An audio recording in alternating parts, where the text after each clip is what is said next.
Good evening students, कैसे हैं आप सब। होप आप सब अच्छे होंगे और आप सबकी स्टडी भी अच्छे से चल रही होगी। जैसा कि आप सबको पता है कि हम लोग प्रतियोगिता दर्पण का जो मंथली मैगजीन है उसको कवर कर रहे हैं और इसमें अभी हमारा नवीनतम सामान्य ज्ञान चल रहा है। ठीक है, तो आप सब में जो भी नए स्टूडेंट्स हैं, अगर उनको करंट अफेयर्स को अपना ईजी बनाना है तो आप लोग हमारे साथ जुड़ सकते हैं, यानी कि जीएस विथ नीरज सर के साथ जुड़ सकते हैं। तो चलिए देखते हैं आज का जो हमारा टॉपिक है वो क्या है। तो आज का हमारा पहला टॉपिक है तानसेन सम्मान, महाराजा मानसिंह तोमर सम्मान। चलिए देखते हैं। शास्त्रीय संगीत में उत्कृष्ट योगदान के लिए मध्य प्रदेश शासन का वर्ष 2023 का राष्ट्रीय तानसेन सम्मान कोलकाता के पद्मश्री से सम्मानित तबला वादक पंडित स्वपन चौधरी को 18 दिसंबर 2024 को ग्वालियर में तानसेन समारोह में प्रदान किया। किनको? तो तबला वादक पंडित स्वपन चौधरी, उनको पहले कोलकाता के पद्मश्री से भी सम्मानित किया जा चुका है। ठीक है, ये चीज़ आप सबको ध्यान में रखना है। तानसेन कौन थे पता है आप सबको? तानसेन अकबर के 9 रत्न में एक थे, उस समय के सबसे बेहतरीन गायक, उसमें भी शास्त्रीय गायक थे और इन्होंने बहुत सारे राग की भी रचना की थी। ठीक है, और तानसेन का जो ओरिजिनल नाम था वो था रामतनु पांडे। ठीक है, तानसेन का ओरिजिनल नाम था रामतनु पांडे। आगे देखते हैं। मध्य प्रदेश शासन द्वारा स्थापित शास्त्रीय संगीत के क्षेत्र के इस पुरस्कार के तहत 5 लाख की राशि प्रशस्ति पत्र के साथ प्रदान की जाती है। अच्छा, तानसेन सम्मान मध्य प्रदेश शासन द्वारा स्थापित है। ठीक है, पिछले वर्ष 2022 के लिए यह पुरस्कार कर्नाटक के हिंदुस्तानी शास्त्रीय संगीत के प्रसिद्ध गायक पंडित गणपति भट्ट को दिया गया था। तानसेन समारोह में ही 18 दिसंबर को मध्य प्रदेश शासन का राजा मानसिंह तोमर सम्मान इंदौर की संस्था सानंद न्यास को प्रदान किया गया। इस पुरस्कार के तहत भी 5 लाख की राशि राज्य सरकार की ओर से संस्था को प्रदान की जाती है। पिछले वर्ष 2022 का यह पुरस्कार उज्जैन की संस्था मालव लोक कला केंद्र को दिया गया था। ठीक है, तो राजा मानसिंह तोमर सम्मान किनको मिला है? इंदौर की संस्था सानंद न्यास को मिला है। ठीक है, राजा मानसिंह सम्मान किस लिए दिया जाता है? तो राजा मानसिंह तोमर सम्मान कला एवं संस्कृति के क्षेत्र में उत्कृष्ट कार्य करे संस्था को राज्य सरकार द्वारा दिया जाता है। ठीक है, आगे देखते हैं। आगे है टेनिस के पुरुष और महिला खिलाड़ियों के वर्षांत एटीपी व WTA पुरस्कार। टेनिस के पुरुष और महिला खिलाड़ियों को, चलिए देखते हैं। टेनिस खिलाड़ियों को मिल रहा है ये वर्षांत एटीपी व WTA पुरस्कार। वर्ष के दौरान टेनिस में उत्कृष्ट प्रदर्शन करने वाले पुरुष महिला खिलाड़ियों के लिए association of tennis professionals women's tennis association ने अपने पुरस्कार की घोषणा दिसंबर 2024 में अलग अलग तिथियों को की। पुरुषों में वर्ष के सर्वश्रेष्ठ खिलाड़ी का एटीपी पुरस्कार यानी कि प्लेयर ऑफ द ईयर जो थे वो यानिक सिनर को, तथा महिलाओं में वर्ष की सर्वश्रेष्ठ खिलाड़ी का WTA पुरस्कार किनको मिला है? तो आर्याना सवालेंका को दिया गया है। ठीक है, यहाँ पे देखिए दोनों का फोटो भी है। Jannik Sinner player of the year जो कि टेनिस से, और महिला में जो है वो है Aryna सवालेंका player of the year महिला। ठीक है, कौन सा पुरस्कार मिला है? तो यहाँ पे आप लोग देख सकते हैं एटीपी और WTA। ठीक है, ATP means women's tennis association और WTA APP means association of tennis professionals, and यहाँ पे AT होना चाहिए था, APP लिख दिया है। और WTA मीन्स यहाँ पे WTA पुरस्कार, WTA means women's tennis association. ठीक है, चलिए आगे देखते हैं। पुरस्कारों की पूरी सूची निम्नलिखित है। नाम आप लोग ध्यान में रखिएगा। Jannik senior player of the year and महिला में आर्याना सवालेंका। किस लिए? तो ATP और WTA पुरस्कार टेनिस के लिए। ठीक है, पुरस्कारों की पूरी सूची में कौन कौन है? Player of the year Jannik Sinner जो इटली के हैं, और महिला खिलाड़ियों को WTA पुरस्कार में आर्याना समालेंका जो बेलारूस से, युगल टीम ऑफ द ईयर, इसके बाद new Qamar of the year, comeback player of the year, सबका नाम यहाँ पे दिया हुआ है। तो आप सब उसको एक बार देख लीजिए, स्क्रीनशॉट लेके रख लीजिए, या पॉसिबल हो तो लिख भी लीजिएगा। आगे देखते हैं। सिफान हसन व लेटसाइल टेबोगो वर्ष 2024 के सर्वश्रेष्ठ एथलीट। यहाँ पे क्या है? वर्ष 2024 के सर्वश्रेष्ठ एथलीट कौन रहे? तो लेटसाइल टेबोगो जो सर्वश्रेष्ठ पुरुष एथलीट, एंड सिफान हसन जो वर्ष की सर्वश्रेष्ठ महिला एथलीट। चलिए देखते हैं। विश्व के एथलेटिक्स की सर्वोच्च संस्था वर्ल्ड एथलेटिक्स ने वर्ष 2024 के सर्वश्रेष्ठ एथलीट्स के अपने पुरस्कारों का वितरण दिसंबर 2024 में किया। बोत्सवाना के धावक लेटसाइल टेबोगो को पुरुषों में तथा नीदरलैंड की धाविका सिफान हसन को महिलाओं में वर्ष के सर्वश्रेष्ठ एथलीट के रूप में पुरस्कृत किया गया। तो 2024 में वर्ष के सर्वश्रेष्ठ एथलीट के बारे में अगर आपसे पूछा जाए तो पुरुष में होंगे लेटसाइल टेबोगो और महिला में होंगी सिफान हसन। ठीक है, इसको आप लोग याद रखिएगा। आगे चलते हैं। अच्छा, अगर जगह का नाम भी पूछा जाए तो आप लोग यहाँ पे देख लीजिए, सिफान हसन कहाँ की है तो नीदरलैंड की है, और लेटसाइल टेबोगो कहाँ के है तो बोत्सवाना के धावक है। ठीक है, आगे चलते हैं। पुरुष और महिला एथलीट में 3 अन्य पुरस्कार track athlete of the year, field athlete of the year तथा out of stadium athlete of the year भी वर्ल्ड एथलेटिक्स द्वारा प्रदान किए गए। वर्ष 2024 के इन पुरस्कारों की सूची निम्नलिखित है। यहाँ पे एक्स्ट्रा और जो भी पुरस्कार हैं उनकी सूची यहाँ पे निम्नलिखित है। वर्ष के सर्वश्रेष्ठ पुरुष एथलीट लेटसाइल टेबोगो धावक बोत्सवाना, जो भी हमने पढ़ा। वर्ष की सर्वश्रेष्ठ महिला एथलीट सिफान हसन धाविका, जो नीदरलैंड से है। इसके बाद यहाँ पे देख सकते हैं आप लोग, track athlete of the year महिला में तो सिडनी मैकलॉथलिन, जो बाधा दौड़ अमेरिका से है। Field athlete of the year महिला यारोस्लावा मोहचिक, जो जिनको ऊंची कूद के लिए मिला, यूक्रेन से हैं। Out of stadium athlete of the year महिला सिफान हसन, जो नीदरलैंड से हैं, मैराथन के लिए जिनको मिला है। तो ये सारा आप लोग देख लीजिए और इसका स्क्रीनशॉट लेके रख सकते हैं। पुरुषों में राइजिंग स्टार तो माटिया फुरलानी, जो ऊंची कूद के लिए इटली से हैं। महिलाओं में rising star out of stadium athlete of the year. तो सारा कुछ यहाँ पे आप लोग एक बार देख लीजिए, इसका स्क्रीनशॉट लेके रख लीजिए। यहाँ पे मार्ता पुरस्कार महिलाओं में सर्वश्रेष्ठ गोल के लिए ये मार्ता पुरस्कार दिया जाता है, ब्राज़ील। इसके बाद फीफा फैन पुरस्कार गुइलहेम गांद्रा मूरा, जो ब्राज़ील से, and fair play award Thiago Maya, Brazil. ठीक है, आगे देखते हैं। अमेरिका के नवनिर्वाचित राष्ट्रपति डोनाल्ड ट्रंप पत्रिका में पर्सन ऑफ द ईयर 2024। ठीक है, इसमें भी कुछ ज़्यादा है नहीं, आप बस अमेरिका के नवनिर्वाचित राष्ट्रपति डोनाल्ड ट्रंप टाइम पत्रिका के पर्सन ऑफ द ईयर 2024, बस इतना ही ध्यान में रखिएगा। ऐसे देख लेते हैं थोड़ा सा इनके बारे में। अमेरिका की टाइम पत्रिका ने देश के नवनिर्वाचित राष्ट्रपति डोनाल्ड ट्रंप को वर्ष 2024 के लिए पर्सन ऑफ द ईयर दिसंबर 2024 में घोषित किया है। इस वर्ष इस सम्मान के लिए उपराष्ट्रपति Kamala Harris, Tesla Elon Musk, Israel के प्रधानमंत्री बेंजामिन तथा वेल्स की राजकुमारी कैट भी अल्प सूचीबद्ध थे, किंतु डोनाल्ड ट्रंप को ही इसके लिए चुना गया। यह सम्मान उन्हें इतिहास में अभूतपूर्व वापसी करने व दुनिया में अमेरिका की भूमिका बदलने के लिए टाइम द्वारा दिया गया है। यह दूसरा अवसर है जब टाइम ने इन्हें पर्सन ऑफ द ईयर घोषित किया है। इससे पूर्व 2016 में जब पहली बार राष्ट्रपति का चुनाव वह जीते थे, उन्हें यह सम्मान टाइम द्वारा दिया गया था।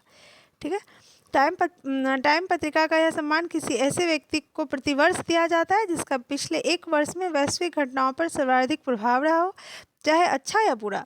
पिछले वर्ष 2023 में पॉप सुपरस्टार टेलर स्विफ्ट को यह सम्मान दिया गया था। ठीक है, तो यहाँ पे उनका नाम है। चलिए आगे देखते हैं।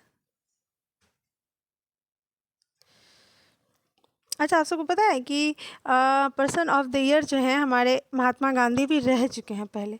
वो भी उस टाइम में रहे थे जब हमारा देश गुलाम था। चलिए आगे देखते हैं।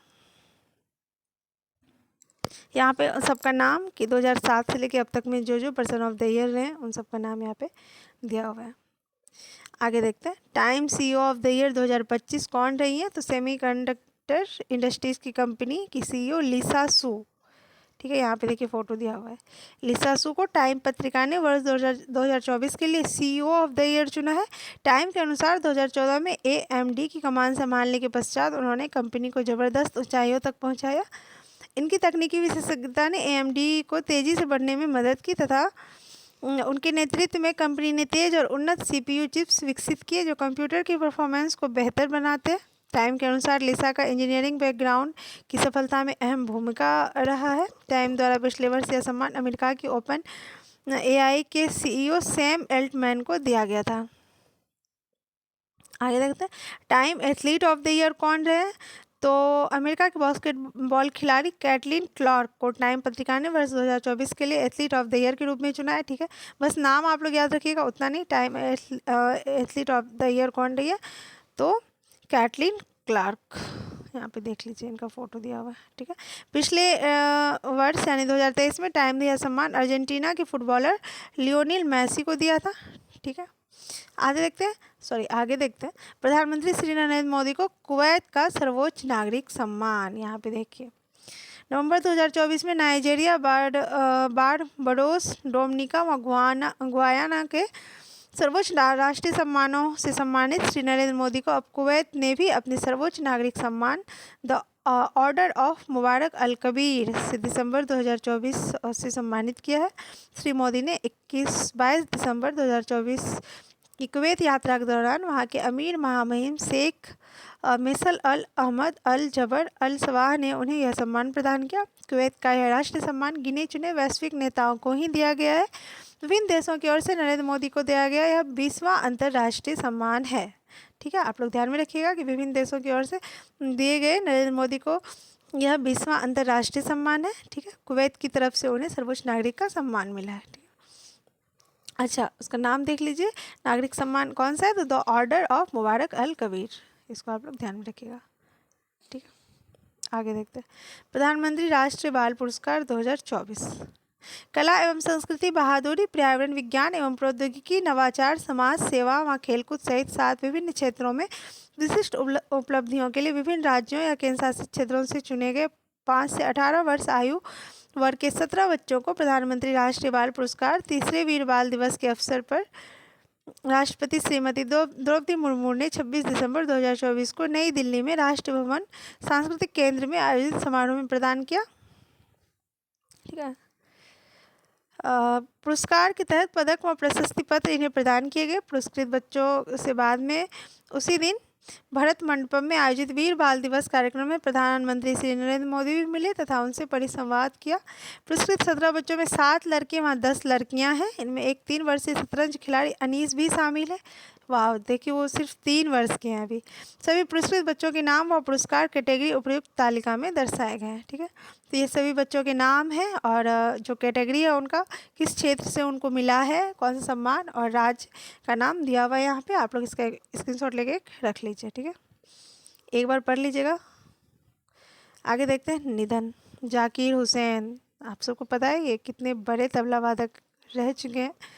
अंतर्राष्ट्रीय ख्याति प्राप्त तबला वादक उस्ताद जाकिर हुसैन अल्लाह रखा कुरैशी का 73 वर्ष की आयु में अमेरिका में सैन फ्रांसिस्को को एक अस्पताल में 16 दिसंबर 2024 को निधन हो गया। प्रसिद्ध तबला वादक उस्ताद अल्लाह रखा के पुत्र जाकिर हुसैन ने तबले की शिक्षा अपने पिता से ही ली थी। केवल 11 वर्ष की उम्र में अमेरिका में अपना पहला कॉन्सर्ट उन्होंने किया था। 5 ग्रैमी पुरस्कार विजेता जाकिर हुसैन को यह 3 पुरस्कार फरवरी 2024 में ही प्राप्त हुए थे। Best global music album, best global music performance और बेस्ट कंटेम्प्रेरी इंस्ट्रूमेंटल एल्बम के पुरस्कार इनमें शामिल थे। एक ही वर्ष में 3 ग्रैमी जीतने वाले यह पहले भारतीय थे। इस चीज़ को आप लोग याद में रखिएगा। एक ही वर्ष में 3 ग्रैमी जीतने वाले पहले भारतीय कौन थे, तो जाकिर हुसैन, ठीक है। इससे पूर्व 1992 में द प्लेनेट ड्रम के लिए तथा 2009 में ग्लोबल ड्रम प्रोजेक्ट के लिए संगीत के क्षेत्र का यह पुरस्कार उन्होंने जीता था। साज, हिट एंड डस्ट व द परफेक्ट मर्डर सहित लगभग 1 दर्जन फिल्मों में भी उन्होंने काम किया था। संगीत के क्षेत्र में उनके योगदान के लिए संगीत नाटक अकादमी पुरस्कार ने 1990 में व संगीत नाटक अकादमी रत्न सदस्यता से 2018 में उन्हें सम्मानित किया गया था। भारत सरकार ने पद्मश्री, पद्म भूषण और पद्म विभूषण से भी उन्हें सम्मानित किया गया था। अच्छा, पद्म विभूषण 2023 में लेटेस्ट है, तो इसको आप लोग ध्यान में रखिएगा, ठीक है। आगे देखते हैं। पद्मश्री 1998 में, पद्म भूषण 2002 में और पद्म विभूषण 2023 से उन्हें सम्मानित किया गया था, ठीक है। इसको आप लोग ध्यान में रखिएगा भारत सरकार द्वारा। आगे देखते हैं। ओम प्रकाश चौटाला, इंडियन नेशनल लोकदल के अध्यक्ष व हरियाणा के पूर्व मुख्यमंत्री ओम प्रकाश चौटाला का 89 वर्ष की आयु में 20 दिसंबर 2024 को गुरुग्राम के एक अस्पताल में निधन हो गया। 1989 टू 91 के दौरान विश्वनाथ प्रताप सिंह व चंद्रशेखर के नेतृत्व वाली जनता दल सरकारों में उप प्रधानमंत्री रहे। देवीलाल के सबसे बड़े पुत्र ओम प्रकाश चौटाला 6 बार विधायक व 5 बार हरियाणा के मुख्यमंत्री रहे थे, ठीक है। हरियाणा में शिक्षक भर्ती घोटाले के सिलसिले में 2013 में 10 वर्ष के लिए जेल भी जाना पड़ा था उन्हें। इस मामले में तिहाड़ जेल से उनकी रिहाई जो जुलाई 2021 में हुई थी। जेल में रहते हुए 10वीं की परीक्षा उन्होंने प्रथम श्रेणी में उत्तीर्ण की थी। उनके निधन पर 3 दिन का राजकीय शोक तथा 21 दिसंबर को सार्वजनिक अवकाश हरियाणा सरकार ने घोषित किया। आगे हैं शशि रुइया। एस्सार उद्योग समूह के सह संस्थापक शशि रुइया का 81 वर्ष की आयु में 25 नवंबर 2024 को मुंबई में निधन हो गया। निर्माण, इस्पात, दूरसंचार, तेल व गैस उद्योग से संबंधित शशि रुइया की गणना भारत के सबसे धनी व्यक्तियों की फोर्ब्स सूची में होती थी। आगे देखते हैं नील फ्रेजर। ऑस्ट्रेलिया के बीते वर्षों के दिग्गज टेनिस खिलाड़ी नील फ्रेजर का 2 दिसंबर 2024 को मेलबर्न में निधन हो गया। वह 91 वर्ष के थे। ग्रैंड स्लैम के 3 एकल सहित कुल 19 खिताब उन्होंने जीते थे। ग्रैंड स्लैम के 3 एकल सहित कुल 19 खिताब उन्होंने जीता था नील फ्रेजर। ठीक है, टेनिस खिलाड़ी थे। कुछ बस फैक्ट याद रखिएगा आप लोग। 1959 व 1960 में ग्रैंड स्लैम टेनिस में एकल, युगल व मिश्रित युगल तीनों ही खिताब उन्होंने अपने नाम किए थे। 1950 व 1960 के दशक में ग्रैंड स्लैम टेनिस में 3 एकल खिताबों का अतिरिक्त 11 युगल व 5 मिश्रित युगल खिताब उन्होंने जीता था। इसके अतिरिक्त 1959 से 1962 के दौरान लगातार 4 वर्ष डेविस कप जीतने वाली ऑस्ट्रेलियाई टीम के सदस्य वह रहे थे। बाद में 24 वर्ष तक ऑस्ट्रेलिया की डेविस कप टीम के कप्तान वह रहे थे। अनेक पुरस्कारों से सम्मानित नील फ्रेजर को 1984 में टेनिस के इंटरनेशनल हॉल ऑफ फेम में शामिल किया गया था। ठीक है, इसके बाद आगे हैं एम.टी. वासुदेवन नायर। प्रसिद्ध मलयालम लेखक एम.टी. वासुदेवन नायर का 91 वर्ष की आयु में 25 दिसंबर को कोझिकोडे, जो कि केरल में पड़ता है, निधन हो गया। मलयालम में अनेक कथा संग्रहों व उपन्यासों के अतिरिक्त लगभग 54 फिल्मों के लिए पटकथा भी उन्होंने लिखी थी। कुछ फिल्में निर्देशन भी उन्होंने किया था। सर्वश्रेष्ठ पटकथा के लिए 4 बार राष्ट्रीय पुरस्कार उन्हें प्राप्त हुआ था, जो इस श्रेणी में किसी लेखक द्वारा सर्वाधिक बार जीता हुआ पुरस्कार है। मलयालम साहित्य में योगदान के लिए साहित्य अकादमी पुरस्कार व साहित्य के क्षेत्र में सर्वोच्च ज्ञानपीठ पुरस्कार से भी वह सम्मानित है। भारत सरकार ने 2005 में पद्म भूषण से उन्हें सम्मानित किया था। एम.टी. वासुदेवन नायर। ठीक है, श्याम बेनेगल। हिंदी फिल्मों के अंतर्राष्ट्रीय ख्याति प्राप्त निर्माता निर्देशक श्याम बेनेगल का 23 दिसंबर 2024 को मुंबई में निधन हो गया। अंकुर मंथन, निशांत मंडी व जुबेदा जैसी फिल्मों के लिए अनेक राष्ट्रीय व अंतर्राष्ट्रीय पुरस्कार प्राप्त श्याम बेनेगल पुणे स्थित फिल्म एवं टेलीविज़न इंस्टीट्यूट के चेयरमैन भी रहे थे। सिनेमा जगत के सर्वोच्च दादा साहेब फाल्के पुरस्कार 2005 तथा पद्मश्री व पद्म भूषण से भी उन्हें सम्मानित किया गया था। आगे हैं पूर्व प्रधानमंत्री डॉक्टर मनमोहन सिंह का निधन। भारत के कोहिनूर, जिनको हमने खो दिया। चलिए इनके बारे में कुछ जान लेते हैं। देश में आर्थिक सुधारों के नायक कहे जाने वाले पूर्व प्रधानमंत्री व जाने माने अर्थशास्त्री डॉक्टर मनमोहन सिंह का 26 दिसंबर 2024 को 92 वर्ष की आयु में नई दिल्ली में निधन हो गया। मई 2004 से मई 2014 तक कांग्रेस सरकार में लगातार 2 कार्यकाल तक प्रधानमंत्री रहे डॉक्टर मनमोहन सिंह। जवाहरलाल नेहरू, इंदिरा गांधी व नरेंद्र मोदी के पश्चात सर्वाधिक समय तक देश के प्रधानमंत्री रहे थे। अर्थशास्त्र के प्रोफेसर, वित्त मंत्रालय में प्रधान आर्थिक सलाहकार, रिजर्व बैंक के गवर्नर, योजना आयोग के उपाध्यक्ष व यूजीसी के चेयरमैन व वित्त मंत्री रहने के पश्चात 10 वर्षों तक प्रधानमंत्री पद को उन्होंने सुशोभित किया था। इतनी सारी उपलब्धियां इन्होंने हासिल की अपनी ज़िंदगी में। अविभाजित भारत के पंजाब प्रांत में चकवाल जिले में 26 सितंबर 1932 को जन्मे मनमोहन सिंह का परिवार विभाजन के समय भारत आ बसा था। ऑक्सफोर्ड यूनिवर्सिटी से डॉक्टरेट के पश्चात पंजाब यूनिवर्सिटी से 1959 टू 63 के दौरान रीडर व 1963 टू 65 के दौरान प्रोफेसर वह रहे। बाद में 1966 टू 69 के दौरान अंक टॉड के साथ कार्य उन्होंने किया तथा 1969 टू 71 के दौरान दिल्ली स्कूल ऑफ इकोनॉमिक्स में इंटरनेशनल ट्रेड के प्रोफेसर भी बने रहे। 1972 में केंद्र सरकार के वित्त मंत्रालय में मुख्य आर्थिक सलाहकार के रूप में कार्य करने के पश्चात 1976 में वित्त मंत्रालय में सचिव बने। कितनी सारी उपलब्धियां इन्होंने हासिल की। बाद में 1980 से 1982 में योजना आयोग में वह सदस्य रहे तथा 1982 में भारतीय रिजर्व बैंक का गवर्नर उन्हें बनाया गया। 1985 तक आरबीआई के गवर्नर रहे। डॉक्टर मनमोहन सिंह को 1985 में योजना आयोग का उपाध्यक्ष बनाया गया। 1987 टू 90 के दौरान स्विट्जरलैंड में एक अंतर सरकारी थिंक टैंक साउथ कमीशन के महासचिव रहे तथा 1990 में वापस भारत लौटने पर आर्थिक मामले में प्रधानमंत्री का सलाहकार तथा मार्च 1991 में यूजीसी का चेयरमैन उन्हें बनाया गया। 3 माह बाद ही जून 1991 में तत्कालीन कांग्रेसी प्रधानमंत्री पीवी नरसिंह राव ने अपना मंत्रिमंडल गठित करते हुए उन्हें वित्त मंत्री के रूप में शामिल किया। 1991 से 1996 तक वित्त मंत्री रहते हुए भारतीय अर्थव्यवस्था को नई दिशा और सुदृढ़ता उन्होंने प्रदान की। आर्थिक संकटों से घिरी अर्थव्यवस्था को उन संकटों से उबारने तथा उदारीकरण के जरिए भारतीय अर्थव्यवस्था को विश्व बाजार से जोड़ने का श्रेय उन्हें ही दिया जाता है। देश में एलपीजी की नीतियों की शुरुआत उन्होंने की थी। बाद में मई 2004 में कांग्रेस जब सत्ता में वापस आई तो उन्हें ही प्रधानमंत्री पद के लिए पार्टी ने चुना। लगातार 2 कार्यकाल तक प्रधानमंत्री रहते हुए बेदाग राजनीति जीवन उन्होंने जिया तथा विश्व भर में अपनी छाप उन्होंने छोड़ी। अपनी राजनीतिक जीवन में लगभग 6 बार राज्यसभा के लिए वह निर्वाचित हुए।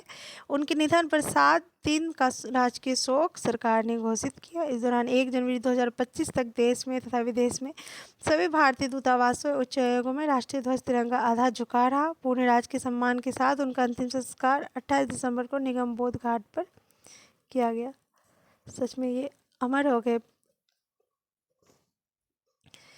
आगे देखते हैं, इतनी सारी उपलब्धियाँ इन्होंने हासिल की। आज का यहीं तक का टॉपिक है हमारा। आगे पढ़ेंगे हम लोग नेक्स्ट क्लास में। तब तक के लिए थैंक्स।